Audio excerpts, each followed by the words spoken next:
Hello there, I'm Azara Tagaya, and thank you for joining us today on Ringgit Cents Plus. Now, it's almost the end of the year, and we know many of you are probably planning to clear your annual leave or take your family somewhere for the school holiday break. In this episode, we are giving you some travel tips. And if you're traveling with kids, you may have some questions that need answering too as well. Now, you've probably heard this tip before.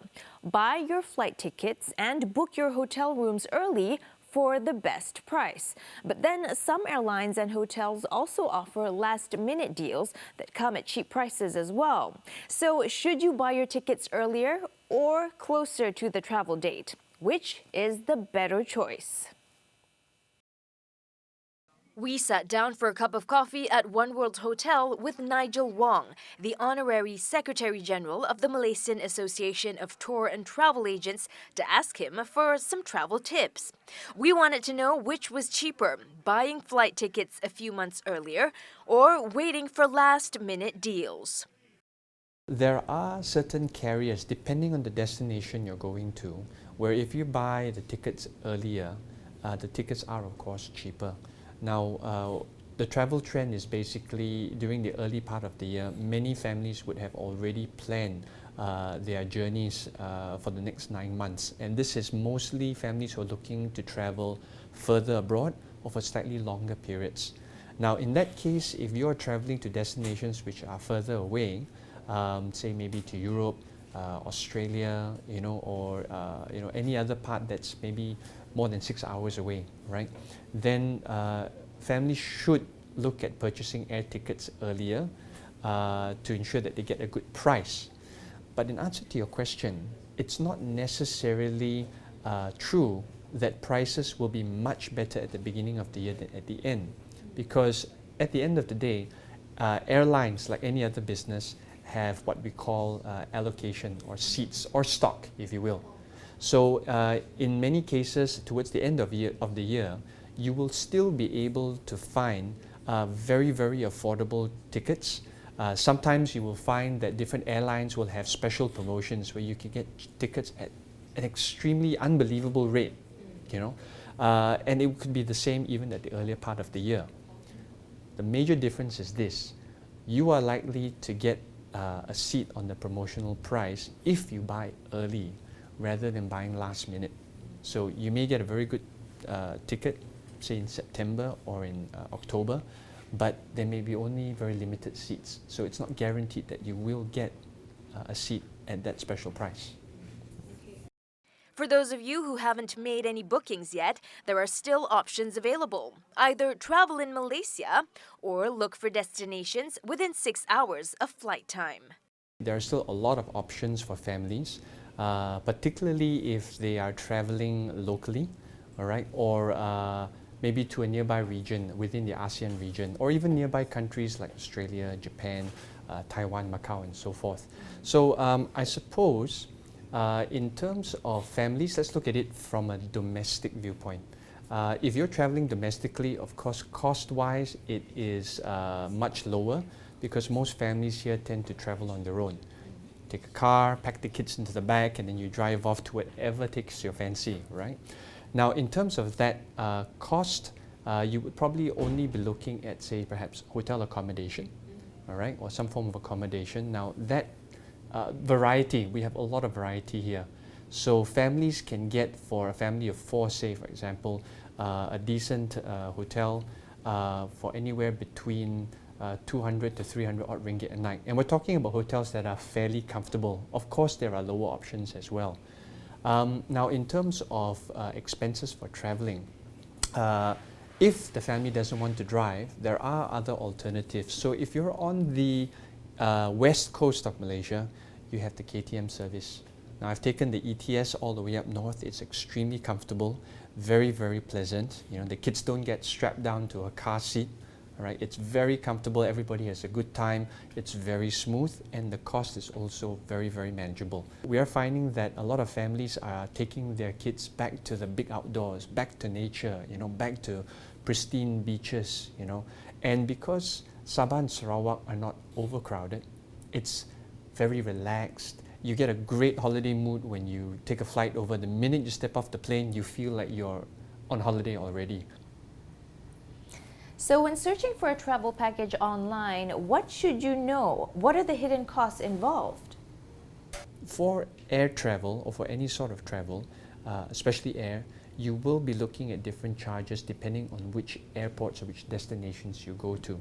Okay, so for example, in Malaysia, the passenger service charge is already included in the price of your ticket, right? And next year, depending on what the government sees fit or how they see fit to implement this, we will have the departure levy. Right, in ASEAN it's 20 ringgit, and going further afield it's 40 ringgit for anybody leaving the country. Okay. On top of that, if you're looking at the hotels, depending on where you go, say for in Malaysia, for example, in some states, like in Penang, you have a heritage fee. Okay, now that fee goes back to improving tourism in the state, but it's something that travelers should be aware of when they book a hotel room, because at the checkout, all right, the hotel will say, okay guys, you owe us 3 ringgit or 6 ringgit or whatever it may be for your length of stay. So what are the top travel destinations for Malaysian families?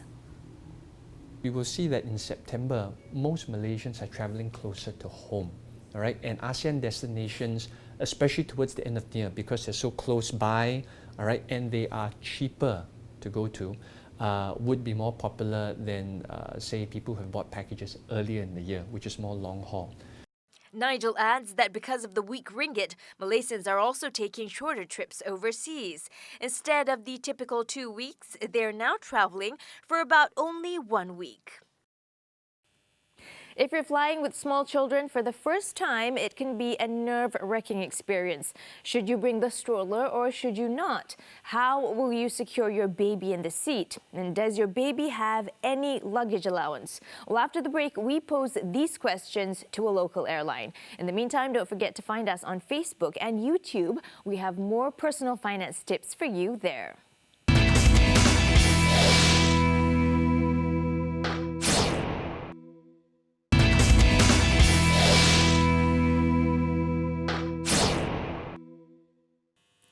Welcome back to Ringgit Sense. In this episode, we're sharing with you some travel tips.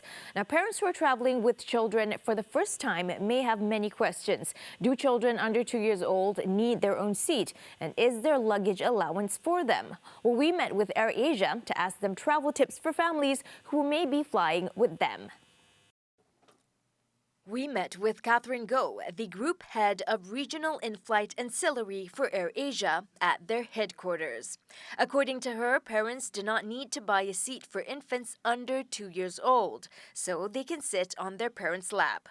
However, for children over 2 years old, a seat purchase is required. Guests traveling with an infant or children below 2 years old, she or he must be securely restrained by an infant seat belt. And then if she or he is above 2 years old, they must be occupied a seat. So we provide infant seat belt on board. However, the airline doesn't provide a child restraint device. We'll try our best to accommodate guests to be seated together with the children upon availability. However, we do also need to accommodate other guests as well. Hence, it's always good to pre-book your seats in advance to secure the seats together with you and your children. There is no baggage allowance for infant, but you can carry your baby stroller as free of charge as a checked baggage. And then the baby strollers can be used until the boarding gate, until it's checked into a aircraft hold. And depending on the arrival airport, the baby strollers can be collected in front of the aircraft door or at the baggage carousels or at the bottom of the steps. So it's advisable for parents to buy extra baggage allowance for yourself when you travel so that you can pack your infant's clothes into your luggage. As for your carry-on luggage, you can bring your infant's essentials, such as a baby drinking bottle. If it's breast milk, juices, or hot water, the quantity has to be less than 100 milliliters. If you're traveling with an infant, it's best for you to bring your own infant food and also the food supplies such as the hot water to be stored in a thermal flask and carry with you. But however, we don't advise you to keep the thermal flask at the cabin compartment, but you can secure it at the seat pockets or underneath the seats in front of you. If you run out of hot water, you can always request for top up from the cabin crew. Besides that, we also do have kids meal for pre-book online and purchase on board. If you're going to be traveling, don't forget to buy travel insurance. If you do fall sick or have an accident overseas, your medical insurance most likely will not be able to cover you. We asked Lucas Uy, the Director of Insurance at RinggitPlus, about the difference between travel insurance and your medical or life insurance. Typically, travel insurance is a bit more simpler. It requires very few questions. It's also able to be bought with your travel provider, whether it's your airline or your hotel provider. It's really simple. It's a few questions. They need to just know who's traveling, how long you're traveling for, and how many people, whether or not you want to go to a domestic travel or a international travel. These are the sort of questions that you ask. For medical insurance, it's more related to medical treatment if you fall sick in your home country. And for life insurance, it's more to give if an unforeseen circumstance where you pass away, your beneficiary will receive a lump sum payment into their account. The most important thing, though, is that travel insurance only covers you for when you travel abroad. And there are certain clauses that defines how long you can be abroad for this coverage to protect you. The reason why you need travel insurance is to cover for the times where unforeseen circumstances happen to you while you're traveling, either for business or for personal vacation. Things like if you unfortunate instance where you need to be hospitalized or get sick. If you maybe lose your passport, I'm sure people do that. If you miss your flight or lose your baggage, typically travel insurance covers these things and compensates you for these unforeseen circumstances. So it's really important to have travel insurance when you travel. Before you fly off, make sure you print a copy of the policy of your travel insurance and bring it with you. If you buy it online, they will usually email it to you. But when there is an emergency overseas, you might not have access to the internet. If you need medical treatment, what would happen is that if you're covered under the plan for your unforeseen circumstance, it will be covered for you initially. The plan will cover you. Well, basically, you just show your travel policy, and the hospital will have a third-party administrator to actually call and confirm that you have a coverage for this plan. So you don't actually need to do anything when you just show the policy document. Another thing to consider is medical evacuation coverage. If you get into a serious accident and need to return to Malaysia for further treatment, the medical evacuation coverage will pay for this. For smaller inconvenient items like lost baggage or you missed your flight or there's a flight delay, typically what you do is when you return from your trip, you just need to submit a very simple claim, usually filling out a very simple form and either emailing it or giving a call to the insurer to make the claim. You probably just need to provide things like the date of your travel, the flight number, and proof of the fact that you actually did go on your travel plan, and manage to prove that you were actually inconvenienced by it. Yeah. What about the cost for travel insurance? What's the price range we should be looking at? The price range really depends. It really depends on the length of travel. It really depends on how many people you're going to be covered under the plan, and also where you go. Let me give you an example. So for a single person traveling to Singapore for a weekend, may cost between 20 to 50 ringgit for one trip. For a family of 4 going to the same trip, it may cost between 80 to 120 ringgit. One advice I could give is if you have a family, try to buy a family plan to cover all members of your family at once, rather than buy single individual plans for each family member. You will actually save money this way. Lucas showed us how travelers can actually compare and buy insurance policies on the RinggitPlus.com website. The entire transaction can be completed from a mobile device, and the process only takes a few minutes to complete. For frequent travelers, look for an annual plan that will cover unlimited trips domestically and overseas. It's cheaper than buying individual plans, so if you know you have 2 or 3 family holidays coming up that you've already bought at a travel fair, this will save you money. So when shopping for your travel insurance, think about what your activities will be while you're on holiday. Keep in mind that the travel insurance does not necessarily cover all the activities that you're going to do. If you are traveling and you want to do high-risk activities like bungee jumping or skydiving, these activities typically are not covered by your travel insurance. If you maybe have pre-existing medical illnesses, you may not be covered as well. Or if maybe certain things like natural disasters or things like earthquakes, for example, you may not be covered. Some insurers may offer you this coverage for an additional fee, so do check your terms and conditions and your fine print before buying. But for a very comprehensive list of details of travel plans, you can go to RinggitPlus and compare them there. Remember to read your policies carefully, especially on the countries that are covered by your policy. Not all insurance companies have the same coverage. We're going for another break and we'll be back sharing more travel tips with you after this. In the meantime, don't forget to find us on Facebook and YouTube where we have other money saving tips for you. Back after this.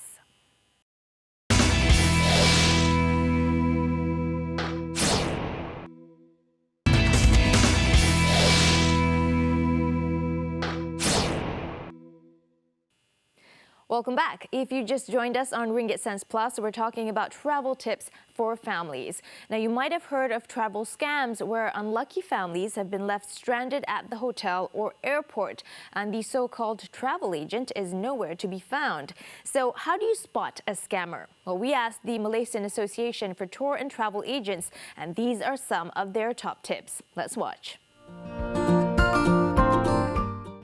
Number one, be very wary of people selling you tour packages online, especially through social media sites, all right, or through direct messaging.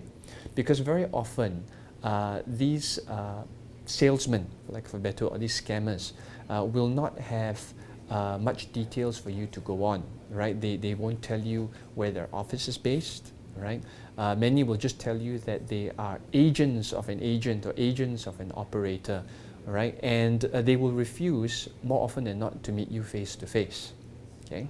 Now, number two, one of the best ways to tell whether this is a scam is if the deal sounds too good to be true. Okay. Now, we've all seen messages where it's been advertised. Go on, a 5-day, 4-night trip, for example, to Japan for only 1,200 ringgit, flights inclusive. Now, that doesn't make sense because a flight to Japan already costs almost that much, right?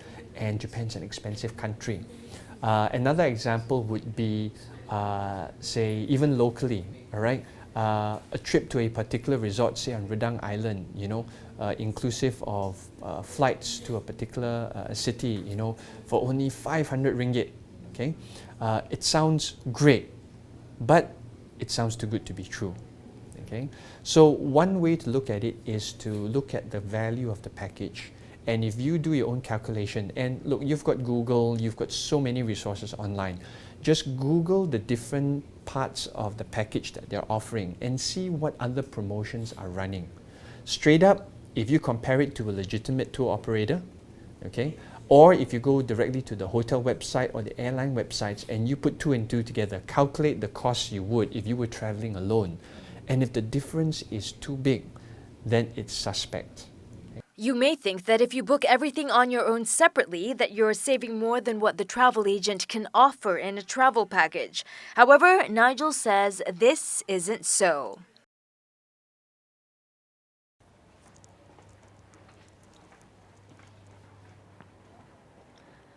Well, for those of you thinking of going on a holiday together with your family, here are a few tips for you.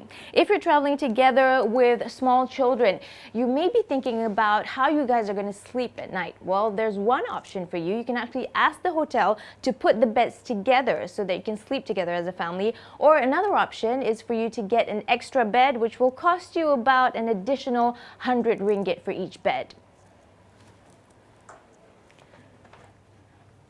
Also, if you're traveling as a bigger family unit, maybe you have your parents with you, your in-laws, you're going to need a bigger space. So another option for you is to get a connecting room like this one.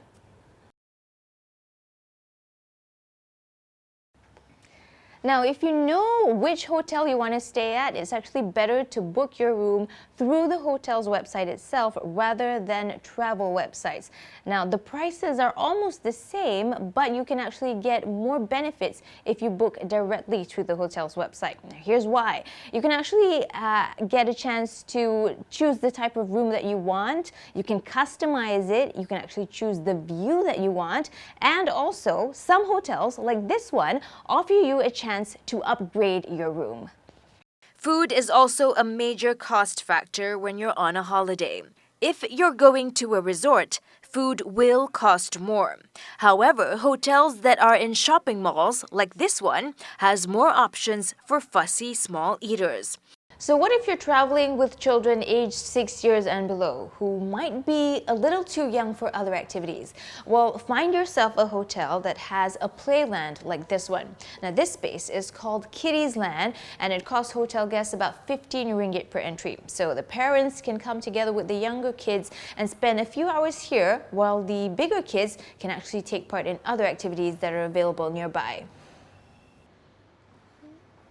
So if you're traveling with small children, it's best for you to think of a trip where there are activities for the children to participate in. For example, this hotel actually has an ice skating ring suitable for children from 5 years and above.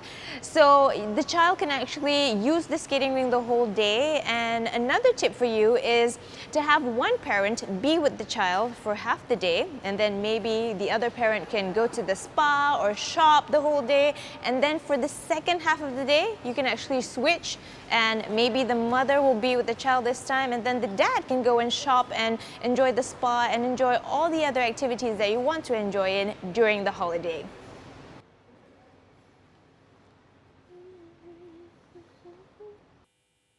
We hope the travel tips shared today will be useful to you.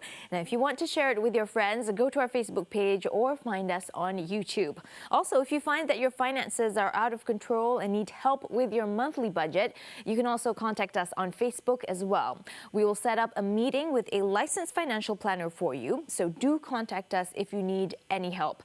I'm Azara Tagaya. Remember to invest and save wisely, and we'll see you again next week.